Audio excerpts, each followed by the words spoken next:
It's a Wednesday and you're still keeping it locked right here to your Feel Good Breakfast show on SABC3. It's a start to a brand new month as well. And June is World Infertility Awareness Month. And the main goal this month is to raise awareness and open up the conversation about infertility, which affects both women and men. It's a very difficult conversation to have. Now, infertility is a problem that millions of couples face worldwide. Now, joining us this morning to tell us a bit more about infertility, please welcome on call gynecologist and obstetrician Dr. Thato Maoto. Good morning, doctor. Morning, and thank you for the invitation. Thank you so much for joining us. Let's start right at the beginning. What is infertility? And maybe take us through what are some of the main causes of infertility? Well, infertility is actually quite a unique condition because it involves two people instead of one, but it's defined as an inability of a couple to fall pregnant over 1 year period of regular sexual intercourse without the use of contraception. And this is in where the female partner is under 35 years of age. And then in those patients where the female partner is over the age of 35, we use 6 months because those patients actually need to be worked up a bit sooner. When it comes to the common causes of infertility, obviously we divide it into the male causes and the female causes, but you can divide that into hormonal causes. Usually the hormones that are produced and regulate in the male, the formation of sperm, and in the female, your menstrual cycle. So if there's any abnormality in your hormones, that can cause infertility.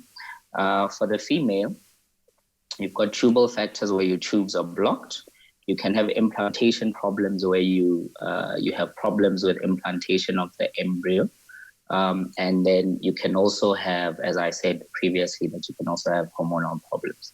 So it's similar in the male where you can also have blockage of sperm swimming up. So that can also cause infertility, and that's usually caused by infections or any previous trauma to the testes. This must be such a difficult conversation to have, but what are some of the emotional aspects of infertility on an individual and or more so couples? That's actually a very good question because, I mean, in our setting, we're still seeing a lot of stigma that's attached with infertility. So a lot of couples still have a lot of difficulty speaking about infertility and actually seeking help for it. So the actual process is actually quite emotional and psychological. So you get a lot of depression that comes with it. There's a lot of blame between couples, and there can be depression, severe depression that actually requires psychological and psychiatric help. Would you then say there are treatment options available, and maybe are there any lifestyle changes that one can boost for fertility? Well, let's start with the lifestyle first because we've actually seen a decline over time when it comes to fertility, and the result of that is mostly our lifestyle. So just looking at alcohol, so you can lower your alcohol intake, you can stop smoking. And the big one is, and the most difficult, I guess, for most of our patients is losing weight. So just losing 10% of your weight, if you're a woman, can actually improve your fertility chances. And then when it comes to management options, that is very dependent on the underlying cause. So there are different management options that are available depending on the underlying cause. So if we find let's say a problem with the male, where the male is not producing enough sperm or isn't producing sperm at all, one can actually go into the testes and look for sperm. So you do a sperm extraction, or you can do what we call, it's a type of IVF. IVF stands for in vitro fertilization, where we do ICSI. It's basically where we take sperm from the male and we take one sperm and fertilize one egg with that one sperm under a microscope. So most of the management options ideally are geared specifically to the patient and geared specifically to the underlying cause.